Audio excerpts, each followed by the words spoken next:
In the Book of Mormon, in 2 Nephi chapter 32, verse 3, angels speak by the power of the Holy Ghost, wherefore they speak the words of Christ.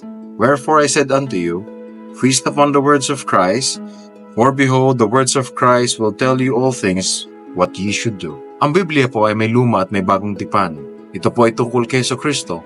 Ang Book of Mormon po ay isa pang tipan ni Jesucristo. Ito ay nagpapatunay ng ating Panginoong Jesucristo, ang ating tagapagligtas. Ngayon, ang mga anghel ay nagsasalita alinsunod sa kapangyarihan ng Espiritu Santo. Kung tayo po ay magpapatuloy na magsaliksik at magbasa ng banal na kasulatan, ito po ay magbibigay sa atin ng kaalaman.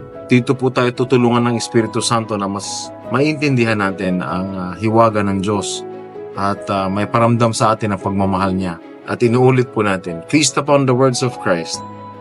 For the words of Christ will tell you all things what ye should do.